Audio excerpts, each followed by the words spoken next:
더정치 21번째 시간입니다. 지난 주말 전국적으로 30만 명의 시민이 거리에 나와 박근혜 대통령 하야를 외쳤습니다. 일주일 전보다 10배나 늘어난 수치고요. 그리고 박근혜 대통령의 지지율은 5%였습니다. 대통령 지지율 조사가 시작된 이래 최저치를 기록한 건데, 그런데도 박근혜 대통령은 여전히 자리를 유지하고 있습니다. 그리고 오늘 국회를 방문해서 정세균 국회의장과 10분간 대화를 나눴고 국회에 총리 후보를 추천해달라고 요청을 했는데, 박근혜 대통령은 뭐 이런 식으로 수습을 하려는가 보죠. 지금 뭐 어떤 얘기들이 오간 거죠? 아주 짧은 시간 만났어요. 네. 뭐 아주 마음먹고 국회를 찾아온 것 같은데 회담 종료까지 13분 걸렸다고 네. 하는데요. 나온 내용은 국회가 총리를 추천해 준다면 총리로 임명해서 내각을 통할하도록 하겠다 하면서 이제 경제가 어렵다고 하면서 좀 많이 국회가 도와달라 이런 얘기를 했는데, 이거는 첫째는 이제 김병준 국무총리 후보자는 뭐 접겠다라는 네. 뜻은 일단 전한 걸로 봐야죠. 아주 최소한의 뜻을 밝힌 것 같은데, 국민들의 요구는 뭐 사실 이미 탄핵이거든요. 뭐 하야하라. 정치권에서도 뭐 탄핵 얘기도 나오고 이러는데, 사실 오늘 한 걸로 봐서는 경제가 어려우니까 빨리 이걸 수습을 하자. 그리고 내각을 총리한테 통할하도록 하겠다. 이 정도 워딩을 한 것은 사실은 그동안 국회, 여야 정치권이나 사회 원로들이 요구해온 아주 전폭적인 거국 중립내각, 그러니까 의회 전권을 완전히 사실상 넘겨주는 이런 거에 대한 그 본인 의사피력은 하지 않은 걸로 지금 보입니다. 여전히 일정 부분 자기의 권한을 가지고 가겠다, 이렇게 일단 현재로서는 해석이 됩니다. 네. 일단 청와대 사람들 얘기는 이제 헌법적인, 법률적인 근거, 이런 표현들을 합니다. 이선 후퇴라는 것은 뭐 헌법이나 법률에 그런 규정이 없다, 이런 얘기를 하고 있는 것이고요. 김병준 국무총리 후보자를 발표한 다음에 사실은 아직까지 국회로 임명동의 요청서를 보내지 않았습니다. 따라서 발표는 했지만 새로 국회에서 총리 후보를 추천을 해주면 그 사람에 대해서 국회에 임명동의 요청서를 보내면 박근혜 대통령으로서는 뭐 특별히 뭐 법률적으로 다른 조치를 취하는 것은 아닌 게 되는 거죠. 쉽게 얘기해서 이제 하야나 이선후퇴 이런 거 할 생각 전혀 없다, 이제 이렇게 생각하고 있는 것 같습니다. 그러니까 지금 말씀하신 것처럼 이선 후퇴도 할 생각이 없고 하야는 더더욱 지금 고려하지 않고 있는 것이고, 박근혜 대통령은 어쨌든 자기가 가진 권한을 이제 내놓지 않겠다, 그런 이제 뜻은 이제 분명한 것 같아요. 예, 그 나름대로 좀 합리적인 판단 아닌가요? 지금 대통령 그만두고 나면 바로 감옥에 가야 될 그렇죠. 가능성이 검찰 높고요. 조사를 제대로 받아야 되고. 그렇죠. 그렇고요. 또 이선 후퇴를 하면 결국은 이제 전국 주도권을 놓치고 결국은 여론에 밀려서 쫓겨날 가능성이 높다, 이렇게 판단하는 것 같습니다. 지금 그 전국에 대처하는 걸 보면 자기 변명을 좀 아주 강하게 하고 있는 그런 모습을 보이고 있습니다. 사이비 종교에 내가 빠진 것은 아니다. 구슬하지도 않았다. 뭐 추기경 또 원로 목사님들, 스님들한테 이제 그런 얘기를 하고 있고요. 이런 모습을 보면 확실히 이제 박근혜 대통령은 어떤 역지사지라고 할까요? 문제를 풀어갈 때 상대방의 입장에서 생각을 해보는, 국민들이 왜 나한테 하야를 요구하고 있는 것일까, 이런 생각을 해본다든가, 뭐 공감할 수 있는 공감 능력, 이런 거 좀 현저히 떨어지는 사람이다, 이런 분석이 있는데 그 말이 맞는 것 같습니다. 아마 이게 어릴 때부터 이제 10대부터 청와대에서 최고 권력자의 딸, 뭐 흔히 얘기하듯이 공주 출신의 어떤 사고방식과 특징, 답답한 그런 장면인 것 같습니다. 네. 총리로 임명해서 내각을 통할하도록 하겠다. 이건 너무 당연한 거예요. 왜냐하면 헌법 86조 2항에 보면 국무총리는 대통령을 보좌하며 행정에 관해 대통령의 명을 받아서 행정각부를 통할한다. 통할한다. 총리가 원래 대통령의 명을 받아서 하게 돼 있는 거예요. 내각을 통할하게 돼 있는 겁니다. 그동안 총리라는 게 사실상 그 유명무실하게 그냥 얼굴 마담 정도만 하고 있던 그런 게 현실이었지, 헌법에는 이렇게 돼 있어요. 그러니까 정치적으로 손 떼라. 사실상 국정에서 손 떼고 가만히 있어라라는 건데, 그런 얘기를 본인이 스스로 이렇게 하지 않는다는 거는 내 스스로 나 그만 모든 것도 아무것도 안 하고 관둘래요, 뒷방에 물러 앉아 있겠습니다라고 선언하기가 싫은 거죠. 최순실 사태 덮기 위해서 개헌론을 불쑥 제기하고, 그 다음에 일이 터지니까 뭐 청와대 개편하라 그러니까 청와대 개편해놓고, 또 총리도 가라라 하니까 총리 이제 교체를 하고. 근데 그 과정에서 보면 뭐 역시나 이제 야당과 협의도 없이 그냥 해가지고 오늘 이 사태에 왔죠. 계속 끊임없이 한 번에 진정성 있게 할 수 있는 일을 계속 떠밀려서 이렇게 하고 있거든요. 하기 싫은 거죠. 권력 투쟁은 박근혜 대통령이 좀 굉장히 잘 할 수 있는 능하죠. 그런 일입니다만 예. 지금 상황은 사실은 이 바다가 뒤집혔다고 할까요? 뭐 예. 이제 그런 상황인데 국민들과 맞서겠다 지금 이런 태도로 보여서 좀 안타까움이 있습니다. 예. 이정현 대표는 지금 사퇴를 이제 완벽하게 이제 거부를 했고, 김무성 전 대표는 거의 금치거라고 할 수도 있는 탄핵까지 입에 올리면서 박근혜 대통령의 이선 퇴진을 요구를 했습니다. 새누리당 분위기 지금 어떻습니까? 말씀하신 대로 이제 금기어가 사라졌죠. 네. 그동안 이제 할 수 있는 게 대통령 탈당과 탄핵 이런 걸 이제 언급하는 걸 굉장히 꺼려왔는데, 비박계의 좌장이라고 하는 이제 김무성 전 대표가 이제 7일 날 공개적으로 그걸 선언을 했죠. 탄핵을 하라 이건 아닌데 헌법 정신대로 하면 탄핵하는 게 옳지만 뭐 이런 취지예요. 사실상 탄핵감이라는 거예요. 그렇게 얘기하면서 이제 탈당을 공개적으로 촉구했고, 그 직후에 이제 비박계 중심으로 뭐 분당, 탈당 이런 얘기가 자기들 이런 얘기까지 나오고 있죠. 굉장히 심각한 상태죠. 그러니까 이제 지도부도 보면은 거의 무정부 상태예요. 새누리당 지도부가. 그러니까 이정현 대표가 계속 버티고는 있지만 강석호 비박계 최고위원인 강석호 의원이 이제 그 최고위원직을 던졌고, 네. 또 정진석 원내대표도 이정현 대표한테 물러나라 이걸 요구하면서 나는 이제 최고위원회는 들어가지 않겠다. 원내대책회의만 주재하면서 원내 상황을 관리하는 걸로 이렇게 하고 있고, 당직 사태도 계속 네. 줄을 잇고 있어요. 지도부를 인정하지 않겠다는 거죠. 그러니까 지금 새누리당 내부에서 대통령도 사실상 심리적으로 탄핵을 해놓은 상태고, 당 지도부에 대해서도 탄핵을 해놓은 상태이죠. 붕괴 직전의 상황이라고 볼 수 있습니다. 이정현 대표 사퇴 여부가 뭐 그렇게 큰 중요한 변수가 될까 싶습니다. 사실은 쓰나미가 지금 배를 막 덮치고 있는데 배에서 그 선장파하고 반란파로 갈려서 지금 싸우고 있는 그런 모양새인 것 같습니다.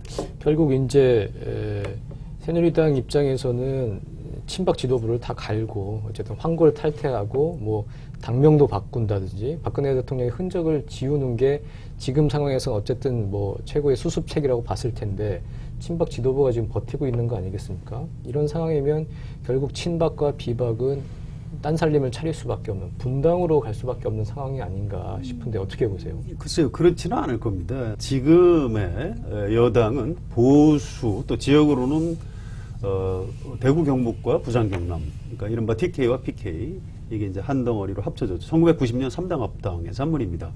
보수와 기득권과 이제 영남이라는 지역이 하나로 합쳐진 게 현재 여권 세력인데요. 이 사람들의 특징, 당원들뿐만 아니고 이제 지지자들까지도 분열하면 망한다, 이제 이런 생각을 아주 강하게 하고 있고, 실제로 1997년에 부산에서 이인재 후보한테 대거 투표를 했다가 정권이 이제 야당 쪽으로 넘어갔던 그런 일이 있습니다. 그래서 지금도 분열하면 안 된다, 이런 생각을 아주 강하게 하고 있고요. 심지어 2002년 대통령 선거를 앞두고 박근혜 대통령이, 그 당시 이제 박근혜 의원이 탈당을 했던 적이 있습니다. 그런데 그 당시는 이제 야당이죠. 야당 지지자들이 박근혜 당시는 뭐냐 이렇게 강하게 압력을 넣는 바람에 다시 합당하는 형식으로 다시 돌아온 그런 전례가 있고요. 그 이후에 지금까지 한 번도 당이 쪼개진 적이 없습니다. 지난 총선 과정에서 김무성 대표가 그렇게까지 박근혜 대통령한테 공천도 못 받는 수모를 당했지만 탈당을 못했던 이유도 이제 거기 있는 거고요. 지금도 박근혜 대통령한테 탈당을 요구를 하고 있지 본인이 탈당하겠다는 얘기는 김무성 대표가 하지 않고 있습니다. 이 당이 아마 끝까지 저는 쪼개지기는 쉽지 않을 것이다, 그렇게 보고 있습니다. 그 이제 비박계도 예전 같으면 뭐 우리가 탈당한다 이런 얘기가 이제 진지하게 나올 수도 있었을 텐데, 지금 상황은 사실은 비박계가 나가고 싶으면 비박계가 나갈 상황이 아니라 친박계 너희들이 잘못했으니까 당신들이 나가라. 실제로 어제도 회동회가 비박계 회동에서 하는 얘기가 이번 사태에 책임 있는 정치인들 이선 후퇴해라. 그리고 정계 은퇴까지도 해야 된다. 그거는 핵심 친박들 나가란 얘기요. 나가란 얘기인데, 그러면은 이제 친박 그 사람들은 나갈 거냐? 절대로 안 나가죠. 그래서 지금 일단 당분간은 그 비박계에서는 계속 끊임없이 이제 친박계를 이제 고사시키는 거죠. 고사시키면서 오히려 지도부가 교체되면 당연히 이제 완전히 붕괴할 거고 친박계가. 그래서 그렇게 해서 완전히 힘을 빼놓고 그렇게 해도 국민들이 보기에 모자라다 하면 실제로 제가 보기에는 뭐 출당, 핵심, 상징적인 사람들에 대해서 출당 조치도 이뤄질 수 있다고 봅니다. 그러니까 비대위가 교체돼서 당이 정말 비상한 상황으로 우리가 대선을 준비하려면 이렇게까지 하지 않으면 안 된다. 이런 판단이 들면 그런 일부의 그런 조처들은 있을 수 있다고 봅니다. 그렇지만 완전히 살림을 딱 쪼개가지고 우리 쪽으로 갈게. 너희들 여기 있어. 이렇게 이런 거는 아직은 친박 지도부가 완강하게 버티고는 있지만 어쨌든 지금 앞으로의 상황이라든지 이런 그 내부에서의 투쟁을 통해서 친박 지도부를 고사시키고 끌어내리려는 생각을 하고 있다. 네. 그렇게 봐야 되는 거죠. 근데 만약 그게 안 되면 새누리당은 거의 폭망으로 가는 거 아니겠습니까? 그렇죠. 예, 그렇습니다. 네. 예. 지금 박근혜 대통령이 어쨌든 버티고 있어요. 하야라든지 이제 본인 뭐 이선 퇴진은 물론이고 내 의지로 내려갈 생각은 없다고 얘기를 하고 있는 건데 탄핵이 될 가능성에 대해서는 어떻게 보세요? 지금 어쨌든 국회에서 그게 통과가 되려면 200석이 필요한 것이고 야 3당으로는 지금 부족한 거 아니겠습니까? 새누리당이 129명, 더불어민주당이 121, 국민의당이 38, 정의당 6, 무소속 6 이렇게 돼 있습니다. 그래서 야당 의원들만으로는 이제 200명을 채울 수가 없고요. 여당 의원 40명 정도가 네. 탄핵에 찬성을 해야 탄핵 소추가 이루어지는 이런 상황입니다. 그렇지만 새누리당이 분당하지 않는다고 해서 그러면 박근혜 대통령 탄핵이 끝까지 안 된다고 볼 수 있느냐? 그렇지는 않을 겁니다. 여당이 끝까지 박근혜 대통령을 지킨다 이렇게 볼 수는 없고요. 새누리당 안에 있으면서도 탄핵에 찬성을 하는 그런 의원들이 앞으로 나올 가능성도 있다고 봐야 될 겁니다. 분당을 하지 않더라도 탄핵 가능성은 있다고 보신다는 거죠. 그렇죠. 네. 제가 그 새누리당 분포를 보면 말이죠. 분포를 129명인데 지난 총선 직후에 이제 129석을 달성을 해서 그 중에 이제 이른바 친박이라고 분류되는 사람들이 한 절반 정도, 60여 명 정도로 그 당시 이제 언론들이 분류를 했었거든요. 그런데 이제 제가 최근에 다시 한번 이렇게 꼽아보면 이렇게 해보셨어요? 카운팅 한번 보면 네. 정말로 이 상황에서 그래도 친박이라고 한번 다시 깃발 딱 들었을 때 나서 모일 수 있는 사람이 몇 명일까? 제가 보니까 30명이 안 될 것 같아요. 30명. 그리고 그 중에서도 정말로 핵심적으로 여러분 우리 당에서 핵심 친박 이 사람들 때문에 안 됩니다. 우리가 이 사람들을 속아내야 됩니다라고 했을 때 꼽는다라고 하면 의원들이 한 10명 정도를 꼽을 것 같아요.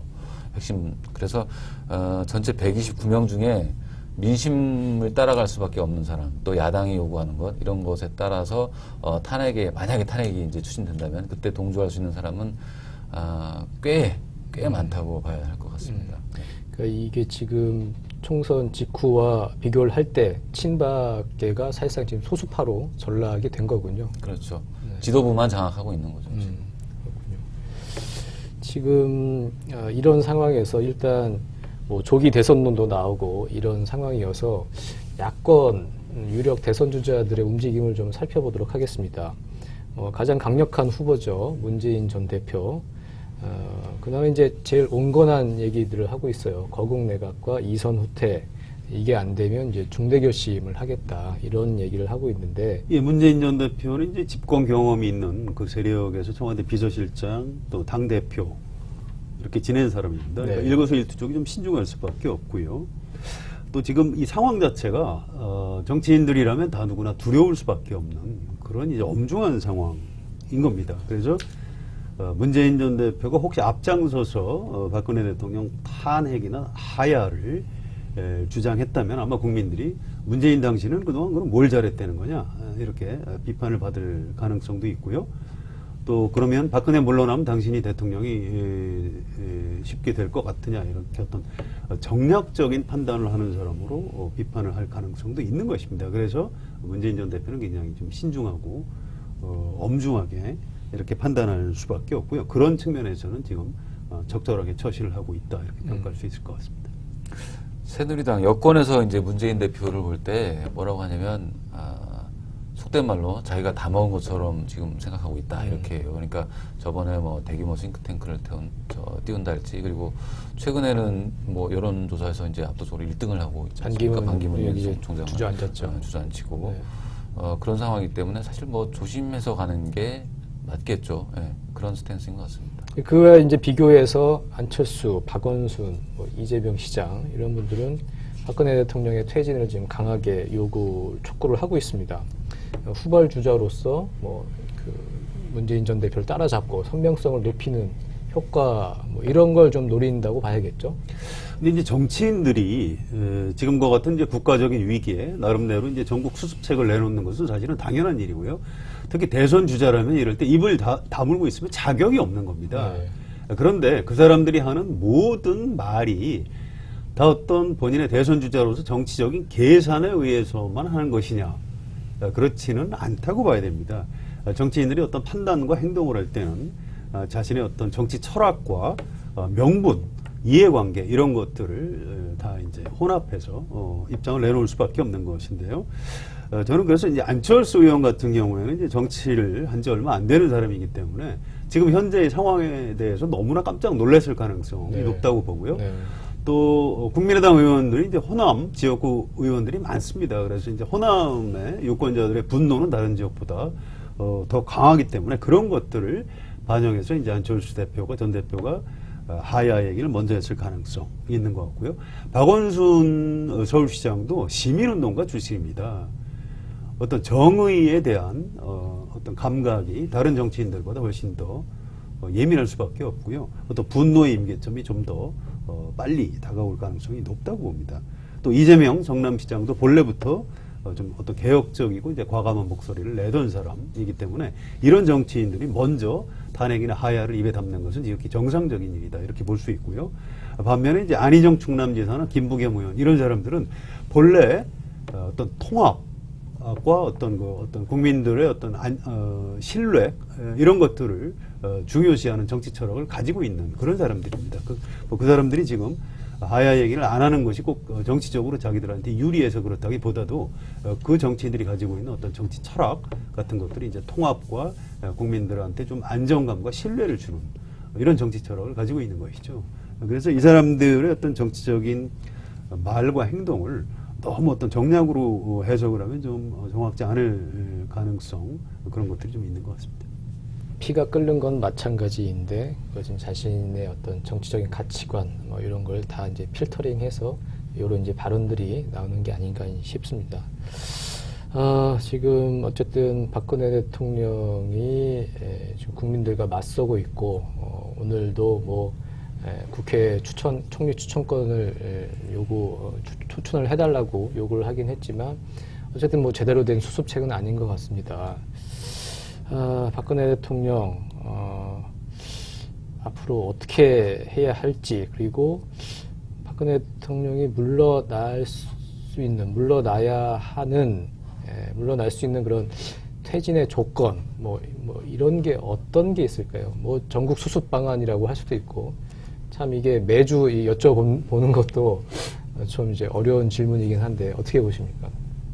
지금 가장 중요한 건 당연히 이제 여론 향배일 텐데요. 네. 지금 국면에서는 이제 여론을 그러면 여론은 어디에 영향을 받을 것인가? 지금은 검찰 수사가 굉장히 중요해진 국면이라고 할 수 있죠. 매일같이 이제 안종범, 정호성 이런 대통령을 가까이 모셨던 측근들이 대통령 지시로 한 거다라고 이렇게 이제 검찰에서 진술하는 내용들이 흘러나오고 있고, 그러면 이제 국민들은 더 분노를 하고 있고 계속 대통령만 더 쳐다보게 되죠. 누가 이제 그런 정치권의 한 분이 이제 저한테 그런 비유를 하시더라고요. 지금 이제 권투로 치면 대통령이 완전히 그로기 상태다. 그래서 여기서 결정적 한 방을 맞으면 정말로 타워를 던져야 된다. 그래서 그 한 방이 어디서 나올 것이냐. 예를 들면 뭐 검찰에서 어떤 물증, 그러니까 문서랄지 대통령의 육성에 담긴 뭐랄지 뭐 영상이랄지 이런 게 정말로 공개된다. 물론 이제 검찰 수사가 아닌 다른 데서라도 언론을 통해서라도 나온다면 그때는 정말 타워를 던져야 될지도 모른다. 민심이 이제 그때는 훨씬 활활 타올라서 이제 정치권도 더 이상 탄핵 뭐 이런 거를 좀 주저할 수 없는 상황이 될 수도 있을 것 같습니다. 네. 일단 이제 이번 사건이 사실은 최순실 국정농단이 아니고 박근혜 대통령의 범죄, 주범이 이제 박근혜 대통령이다. 이제 이런 증거와 증언들이 이제 속속 드러나고 있습니다. 그런데 반면에 박근혜 대통령 본인은 어떤 버티기, 나는 아무 잘못이 없다. 이것은 이제 최순실 씨의 어떤 개인적인 비리다. 이제 이런 식으로 본인의 잘못을 이제 인정하지 않고 있는 이런 이제 엇갈리는 상황이 지금 네. 계속 되고 있고요. 바로 이런 것들이 이제 분노한 민심에 휘발유를 끼얹는 이런 효과를 일으키고 있습니다. 그래서 일단 11월 12일 대규모 총궐기가 있죠. 예, 총궐기에서 이제 국민들이 얼마나 이제 거리로 나올지 이런 것들이 중요하고요. 아직까지는 1960년에 어떤 4.19 혁명 상황이나 1987년에 6월 항쟁과 같은 혁명적인 상황은 미치지 못하는 상태라고 봐야 될 겁니다. 그런데 지금과 같은 상황, 즉 대통령의 범죄 행위라는 것이 점점 더 증거가 드러나고 또 반면에 대통령은 나는 관련이 없다라고 거짓말을 하고 꼬리 자르기를 하는 이런 상황이 계속 이어지면 대통령의 탄핵과 하야를 요구하는 여론이 지금보다 훨씬 더 높아질 가능성이 있고요. 그렇게 되면 아마 여당 의원들이 앞장서서 대통령의 하야나 탄핵 추진에 나서게 되는 그 정도 상황이 되면 아마 박근혜 대통령이 타의에 의해서 쫓겨나는 그런 일이 현실화될 가능성도 있다. 이렇게 전망하고 싶습니다. 자의는 아니지만 어쨌든 내려온다면 그것은 분명히 타의가 될 것이다. 그건 이제 확실한 분명한 사실인 것 같습니다. 자, 이제 미국에서는 새 대통령이 선출됩니다. 박근혜라는 대한민국의 허수아비 대통령이 새로운 미국 대통령과 만나 국익을 논의할 수 있을지 그 그림이 잘 안 그려지죠. 정말로 나라를 사랑한다면 본인 말대로 국가와 결혼한 게 맞다면 당장 그 자리에서 내려오길 바랍니다. 더 정치 21번째 시간 오늘은 여기까지입니다. 감사합니다.